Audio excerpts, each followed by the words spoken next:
Hello guys, what's up? Kyal chal? This is CA Nikunj Goenka, your tax mentor. A quick video on intermediate direct tax amendments December 2025. There is no such amendments. Short में आपको बता देता हूँ, 3 chapter में amendments आए हैं दिसंबर 25 में। जून 25 में जो पढ़ाया गया था सेम टू सेम दिसंबर 25 में भी एप्लीकेबल है। मैं सारे स्टूडेंट से रिक्वेस्ट करता हूं कि जो भी बच्चे दिसंबर 25 में एग्जाम दे रहे हैं, जून 25 में जो अमेंडमेंट्स आया था उसको भी एक बार रिवाइज करके जाना। मेरे एनरोल स्टूडेंट से विनती है, मैं जून 25 का अमेंडमेंट वीडियो वापस से आपके दिसंबर 25 के ड्राइव के ऐप में डालूंगा, ऐप में डालूंगा। तो आप लोग प्लीज जून 25 के वीडियो को भी देख लेना और एक बार दिसंबर 25 का जो वीडियो मैं अभी दे रहा हूँ वो भी देख लेना। कुछ नहीं है, 2 या 3 बस बातें आपको याद रखनी है डायरेक्ट टैक्स में। जितने भी प्रीवियस ईयर्स है, असेसमेंट ईयर्स है, 24-25 असेसमेंट ईयर, 25-26 ये दिसंबर 25 के लिए भी एप्लीकेबल होगा। कॉस्ट इन्फ्लेशन इंडेक्स फैक्टर में कोई चेंज नहीं आया है। लॉन्ग टर्म कैपिटल गेन में 23 जुलाई वाला जो पॉइंट था उसमें भी कोई चेंज नहीं है, सब कुछ सेम है। जून 2026 में अगर आप एग्जाम दे रहे हो तो ये अमेंडमेंट वीडियो आपके लिए रेलिवेंट नहीं है, क्योंकि जून 26 में जो हमारा लेटेस्ट क्लासेस हो रहा है वो with full and effect of amendments हो रहा है। ऑब्वियसली जून 26 के जो सेपरेट बाद में अमेंडमेंट्स आएंगे उसके लिए भी अमेंडमेंट्स अलग से आएगा सर। ये जो नोट्स आपको दिख रहा है ये मेरे गूगल ड्राइव के लिंक में है। जो बच्चे यूट्यूब में क्लास देख रहे हैं आपको इसका टेलीग्राम में नोट्स मिल जाएगा, मेरे टेलीग्राम ग्रुप में जाके ज्वाइन कर लेना, लिंक मैंने डिस्क्रिप्शन बॉक्स में दे दिया है। हमारे एनरोल स्टूडेंट्स के लिए ये वाला जो वीडियो है, इसका जो नोट्स है, इसका हम लोग आपका जो ड्राइव में सारा जो अपलोड होता है इसमें ड्राइव पे हमने सारा नोट्स भी आप लोग को दे दिया है। आइए फटाफट स्टार्ट करते हैं हमारा इनकम टैक्स का अमेंडमेंट वीडियो फॉर दिसंबर 25। सबसे पहला बात आता है पीजीबीपी का, profit and gains of business और प्रोफेशन में। आपको याद होगा एक प्रोविजन हमने पढ़ा था सेक्शन नंबर 37 में, residuary expenses, that if you are incurring any expenses to settle any dispute related to any notified loss के रिगार्डिंग में अगर कोई भी एक्सपेंडिचर इंकर हो रहा है for settling any disputes, for settling any defaults under notified laws, that will be deemed to be not to be incurred for the purpose of business and that will be disallowed expenses under income tax act। यानी PGB पे income निकालते समय अगर कोई भी तरीके से expenses आपने इंकर किया है to settle any disputes related to notified laws, तो वो नोटिफाइड लॉज जो था ना, कभी भी हमने पढ़ा नहीं था कि वो नोटिफाइड लॉज क्या है। सीबीडीटी ने नोटिफिकेशन 23 अप्रैल 2025 के थ्रू वो लॉज के नाम बता दिए हैं कि कौन कौन से नोटिफाइड लॉज होंगे जिसके डिस्प्यूट्स के ऊपर अगर आप सेटलमेंट प्रोसीडिंग्स का कुछ पेमेंट करते हो तो that will not be considered to be a business expenses. Right guys, तो गवर्नमेंट ने यहाँ पे क्लैरिफाई कर दिया है, बस एक बार वो लॉस का नाम याद रखना है। Disallowance of expenditure incurred for settling regulatory defaults under the specified acts. The government under 37(1) has notified that any expenditure incurred for settling the proceedings related to the contravention of the defaults under the following laws will not be allowed as a business deduction। Number 1 हो गया SEBI act, securities exchange board of India act के अंदर में। सेक्रा हो गया securities contracts regulation act 1956, depositories act 1996 and competition act 2002।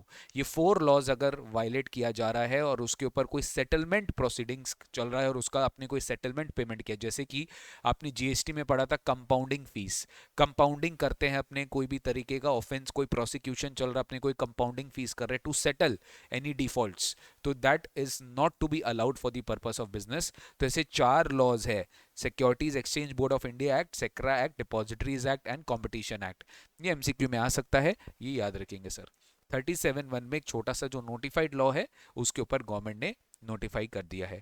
Next आता है अपना इनकम टैक्स रिटर्न। हालांकि ये बिल्कुल एग्जाम के लिए रेलेवेंट नहीं है, just for your knowledge purpose, कि इस साल की जो रिटर्न, इस साल जो रिटर्न फाइल हो रही थी, प्रीवियस ईयर 24-25 का जो रिटर्न असेसमेंट ईयर 25-26 में फाइल हो रहा था for non tax audit cases, अपने ऑलरेडी जानते हैं 31 July 2025 is the original due date.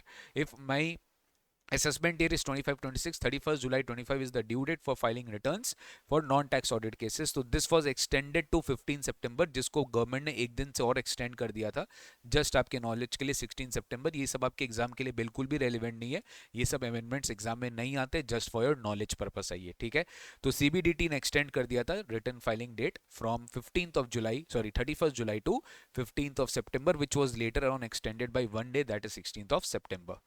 ITR 1 Sahaj, as you all know section 112 capital A में long term capital gain up to 1,25,000 is not taxable. ITR 1 सहज में इस बार एक डिस्क्लोज, इस बार एक बहुत अच्छा अमेंडमेंट आया था that if an assessee having a long term capital gain, पहले तो क्या था, अगर आपका कैपिटल गेन इनकम है तो आप ITR 1 फाइल नहीं कर सकते थे, but now if you are having a long term capital gain taxable under 112, यानी स्टॉक मार्केट वाला capital gain but not exceeding 1.25 lakh, and he does not have any brought forward losses और losses to be carried forward under this head, आपकी कोई capital loss नहीं है under capital gain head, और आपका long term capital gain 1,25,000 से ज्यादा नहीं है, आपका long term capital gain 112A वाला 1,25,000 से ज्यादा नहीं है, you can file return of income in ITR 1, जो पहले अलाउड नहीं था, right. Capital gain under 112A not exceeding 1,25,000, no loss under this particular head, you can file return in ITR 1 also, in ITR 4 also, provided other conditions are also satisfied। तो ITR 1 एक बहुत अच्छा welcome step है कि भैया जो normal tax payer salary income कमा रहे, हाउस प्रॉपर्टी इनकम कमा रहे, बट कैपिटल गेन 112A में 1,25,000 से ज़्यादा अर्न नहीं कर रहे हैं, उनको भी गवर्नमेंट ने ITR 1 अलाउ किया है सर, ठीक है। फिर हमने उसमें पढ़ा था, आपको याद होगा, हमने रिटर्न ऑफ इनकम में और एक पॉइंट पढ़ा था, इसमें लास्ट ईयर अमेंडमेंट आई थी फाइनेंस एक्ट 24 में, यानी इस आपके एग्जाम के लिए जो रेलिवेंट है, that sir if I have a provisional, if I have a enrolment ID, I do not have a Aadhaar number, based on the enrolment ID also my Aadhaar and my, I can intimate my enrolment ID for linkage with pan, right. मेरे पास आधार नहीं है, I have enrolment ID, I applied for Aadhaar, based on 28 digit enrolment ID, I can link that with my, I can intimate this to the income tax authority. तो government ने बोला कि देखो बाद में अगर आपके पास पैन आ गया है तो आपको पैन इंटीमेट करना पड़ेगा, राइट गाइस।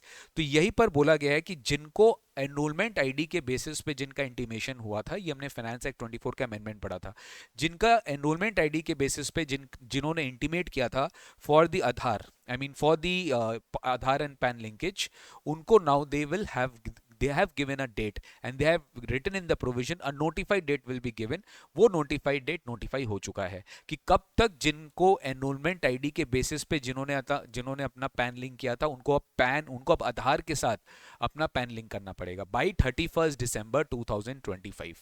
क्या लिखा है, every person has been allotted PAN on the basis of enrolment ID of Aadhaar application form, ध्यान से सुनना, जिनको एनरोलमेंट आईडी के बेसिस पे ऑफ आधार एप्लीकेशन फॉर्म, मतलब जिनको पैन मिला है based on enrolment ID filed prior to 1 October 2024, क्योंकि अमेंडमेंट 1 अक्टूबर 24 से आया था, तो 1 अक्टूबर 24 के पहले जिनको पैन अलॉट किया गया है based on enrolment ID of Aadhaar, कि एनरोलमेंट आईडी के बेसिस पे आपको पैन अलॉट कर दिया गया है, they will have to intimate their Aadhaar number to the income tax department within 31 December 2025, right. तो 31 दिसंबर वो नोटिफाइड डेट है कि भाई अगर आपने एनरोलमेंट आईडी के बेसिस पे इंटीमेशन किया है तो आपको आधार भी जो है इंटीमेट करना पड़ेगा, कब तक, 31 दिसंबर 2025 तक आपको आधार भी इंटीमेट करना पड़ेगा, राइट गाइस।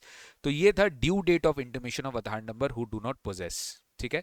ज्यादा कुछ नहीं था, मैंने जैसे आपको बताया था, बस यही छोटी मोटी अमेंडमेंट्स थी, कोई अमेंडमेंट ही नहीं है सच, थोड़ा सा एक दो नोटिफिकेशन था जो मैं सोचा एक बार आपको डायरेक्ट टैक्स में बता दूं, बाकी टैक्स रेट्स में कोई चेंजेस नहीं है, बाकी 115 BAC में कोई चेंजेस नहीं है। प्लीज जून 26 का जो चेंजेस है, मतलब जो फाइनेंस एक्ट 25 में है, जो 12 लाख वाला स्कीम आया, ये सब कुछ कहाँ पे रिलेवेंट है, ये सारे जून 26 एंड दिसंबर 26 से रिलेवेंट है। फाइनेंस एक्ट 25 में जो जो भी चेंजेस है वो सब कुछ नेक्स्ट एग्जामिनेशन टर्म जून 26 दिसंबर 26 से रिलेवेंट है, आप लोग के लिए कोई भी चेंजेस नहीं है, जस्ट गो फॉर इट। सारे हमारे अमेंडमेंट्स जो कि ऑलरेडी मैंने जून 25 में कराया है उसको बहुत अच्छे से पढ़ के जाना, वो दिसंबर 25 के लिए भी अलग से पढ़ के जाना। मेरे जो यूट्यूब स्टूडेंट्स हैं, आप लोग जून 25 वाले अमेंडमेंट वीडियो भी मेरा देख लेना, मैंने ऑलरेडी उसको मेरे प्लेलिस्ट में डाल के रखा है, आपको मेरा प्लेलिस्ट मिल जाएगा, और आप सर्च भी करोगे इंटर DT अमेंडमेंट वीडियो निकुंज गोइंग का, आपको यूट्यूब में वो वीडियो दिख जाएगा सर, नोट्स आपको मेरे टेलीग्राम ग्रुप में मिल जाएगा, ठीक है। आशा करता हूं कि आपको ये वीडियो पसंद आया होगा, और पसंद आया तो शेयर जरूर करिएगा। एकदम CMA इंस्टीट्यूट के एक्सक्लूसिव सप्लीमेंट्री के बेसिस पे हम लोग चले हैं। अगर आप देखोगे CMA इंस्टीट्यूट का जो होम पेज है, आप अगर जाके देखोगे तो CMA इंस्टीट्यूट ने भी सप्लीमेंट्री में यही रिलीज़ किया है, ठीक है। अगर इनका आप सप्लीमेंट्री देखोगे तो सप्लीमेंट्री में इनका यही है, तो what ever CMA institute has given us all the things, हमने यहाँ पर सब कुछ जो है यहाँ पे आपको बताया है सर, ठीक है। अच्छा, इसमें एक चीज़ मेरे से मिस आउट हो गया, एक मिनट रुकना, TDS TCS एक और पेज था, सॉरी, टीडीएस टीसीएस में हमने पढ़ा था क्या? टीडीएस टीसीएस में हमने पढ़ा था, if you remember, 261F. 261F is basically on basically TCS on sale of motor vehicles above 10 lakhs. अगर हम 10 लाख से ज़्यादा से वैल्यू के अबव में मोटर व्हीकल सेल कर रहे हैं तो TCS कलेक्ट करना पड़ेगा एट द रेट ऑफ 1%. इसमें एक अमेंडमेंट आई हुई है दैट नोटिफाइड गुड्स भी अगर आप 261F में अबव 10 लाख सेल कर रहे हैं वहां पे भी TCS कलेक्ट करना पड़ेगा. तो गवर्नमेंट ने वो स्पेसिफाइड लग्जरी गुड्स को नोटिफाई कर दिया है कि कौन कौन से गुड्स को 10 लाख से अबव सेल करने पे TCS 1% कलेक्ट होगा. तो दिस वाज इफेक्टिव फ्रॉम 22 अप्रैल 2025.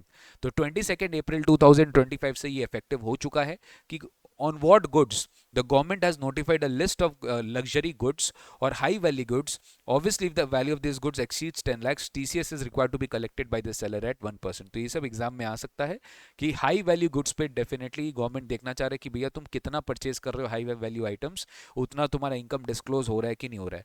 तो पॉइंट 10 ऐसे पॉइंट्स है बेटा, 10 ऐसे हाई वैल्यू आइटम्स है जिसपे गवर्नमेंट ने क्या किया है, जिसमें गवर्नमेंट ने टीडीएस का और टीसीएस का ऑब्लिगेशन लगा दिया हाई वैल्यू गुड्स पर. जैसे कि रिस्ट वॉचेस, दे महंगी महंगी घड़ी खरीदते हैं 10-10 लाख के ऊपर, रोलेक्स हो गया, रेडो हो गया.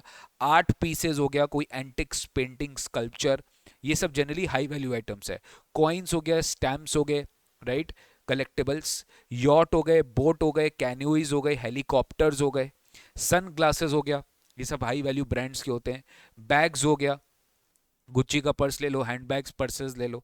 शूज हो गया, ठीक है, स्पोर्ट्सवेयर एंड इक्विपमेंट हो गया, ये सब जनरली आपको दिखेगा high value item. Golf kits हो गया, स्काईवेयर हो गया, ठीक है, स्कीवेयर बेसिकली, ठीक है, इक्विपमेंट हो गया, स्पोर्ट्सवेयर हो गया.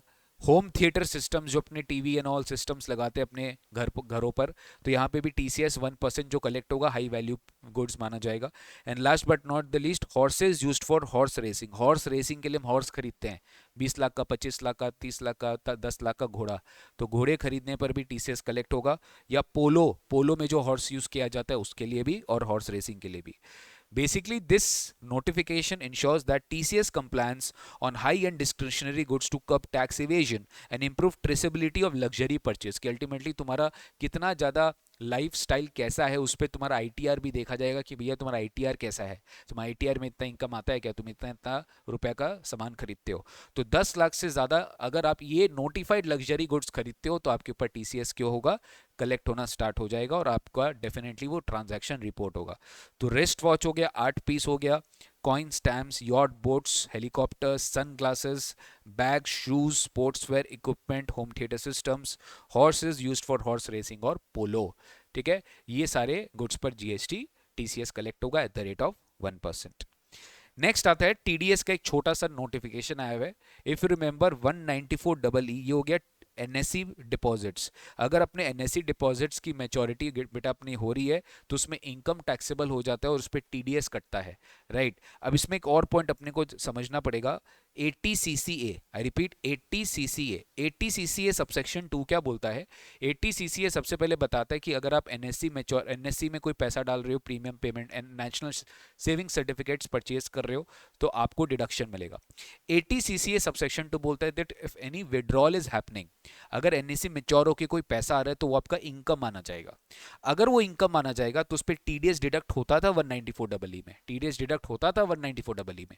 लेकिन अब थोड़ा मेरा बात ध्यान से सुनना, प्लीज मेरा बात ध्यान से सुनना. एक नोटिफिकेशन आया 7 अप्रैल 2025 को और उस नोटिफिकेशन ने बस इतना पॉइंट क्लियर किया कि NSE मैच्योरिटी का deposit if it is received by an individual, अगर उसका विड्रॉन को भी इंडिविजुअल को रिसीव हो रहा है, then no TDS will be deducted. तब TDS नहीं कटेगा sir. No TDS under 194EE on the payment of the amount referred to in 80CCA 2A. ये क्या है? नेशनल सेविंग स्कीम, ठीक है. नेशनल सेविंग स्कीम के अंदर में अगर आपका कोई पैसा विड्रॉ हो रहा है और वो किसी इंडिविजुअल ने विड्रॉ किया है तो वो आपका TDS उस पर नहीं कटेगा. ऐसा पावर कैसे आया गवर्नमेंट के पास? क्या गवर्नमेंट नोटिफिकेशन के थ्रू कर सकता है कि उसको लॉ में अमेंडमेंट करना पड़ेगा? यहां पर एक पॉइंट है 197A सबसेक्शन 1F क्लॉज 1. तो 197 ए क्लॉज 1F में सिंपल बात बोलता है कि 197 ए 1F जो है, यहां पर टीडीएस कब नहीं कटता है, यहां पे टीडीएस गवर्नमेंट के पास पावर है नोटिफिकेशन इशू करके लोअर रेट पे या लेसर रेट पे, राइट, या नील रेट पे आपको टीडीएस का एग्जेम्पशन दे सकता है। कुछ कुछ स्पेसिफाइड सेक्शंस में टीडीएस का एग्जेम्पशन दे सकता है, तो गवर्नमेंट ने इस पावर को यूज किया और यहां यूज करके बताया कि एनएससी मैच्योरिटी पे if any withdrawal is happening in the hands of the individual, then 194EE will not, national saving scheme जो है उसका अगर कोई विड्रॉ हो रहा है in the hands of the individual, then no TDS is required to be deducted under 194EE। अब इसमें मैं आपको और एक अच्छा पॉइंट बताता हूं, ये तो आपको पहले बात का बात बता रहा हूं, फाइनेंस एक्ट 2025 ने पता है क्या किया है, जो आपके एग्जाम के लिए रेलेवेंट नहीं है बट आगे के लिए आपको समझ में आएगा। 29 अगस्त 2024 से अगर उसके बाद आपने विड्रॉ किया ना, तो ये वाला अमाउंट तो टैक्सेबल ही नहीं है, मतलब इसको गवर्नमेंट ने बेसिकली इसको टैक्सेबल ही नहीं किया। तो टैक्सेबल नहीं किया इसका मतलब इस पे कोई टीडीएस की भी बात नहीं आएगी। अगर टैक्सेबल इनकम ही नहीं है तो इस पे कोई टीडीएस की भी बात नहीं आ रही है, ठीक है ना। तो इसलिए यहां पर क्या किया है कि अगर आप इंडिविजुअल हो, नेशनल सेविंग स्कीम्स का कोई पैसा आपने विड्रॉ कर लिया है तो वो, और आप इंडिविजुअल हो तो आपके हाथ में वो इनकम टैक्सेबल नहीं होगा। कब से नहीं होगा? 29 अगस्त 2024 के बाद से नहीं होगा। बट सर क्या ये हमारे लिए रेलेवेंट, सॉरी 29 अगस्त 2024, हाँ 29 अगस्त 2024, ठीक है। ये फाइनेंस एक्ट 25 में अमेंडमेंट आया जो कि 29 अगस्त से इंपैक्ट आएगा, बट ये अभी हमारे एग्जाम के लिए रेलेवेंट नहीं है। अभी हमें बस इतना समझना है कि कोई भी विड्रॉन अगर हो रहा है by the assessee with respect to national saving scheme, उस पे टीडीएस 194EE नहीं लगेगा। No TDS will be applicable under 194EE on the withdrawal of the national saving scheme. बस इतना याद रखिएगा सर, ठीक है। तो बस दैट्स इट गाइस, इससे ज्यादा कुछ था नहीं डायरेक्ट टैक्स का अमेंडमेंट्स, ठीक है। इनडायरेक्ट टैक्स के अमेंडमेंट्स मैं एक सेपरेट वीडियो में आपको बता दूंगा, थोड़ा सा उसमें सर्कुलर्स आया हुआ और ज्यादा कुछ नहीं है। दैट्स इट, डीटी का अमेंडमेंट्स यही रहा। मिलते हैं आप लोग से बहुत जल्दी। बहुत सारे प्रैक्टिस सेशंस मैंने ऑलरेडी अपलोड कर दिया है और बस आप देखते रहिए। हम लोग बहुत ज़्यादा मेहनत करेंगे आप लोग के लिए, इंटरमीडिएट डायरेक्ट टैक्स सारे स्टूडेंट्स के लिए। बहुत सारे वीडियोस आप लोग के लिए आने वाले हैं, बहुत सारे मॉक टेस्ट आप लोग के लिए प्लान्ड है, बहुत सारे सेशंस, चाहे वो मैराथन हो चाहे वो वर्कबुक सेशंस हो, ऑलरेडी डाल दिया गया है। जो कुछ बचा है वो हम लोग अक्टूबर एंड से नवंबर से स्टार्ट करेंगे, जब भी है एग्जाम के 2 मंथ्स पहले आप लोग का ये सारा स्टार्ट हो जाएगा। Thank you so much, take care, God bless you, bye bye, see you very soon in the next session.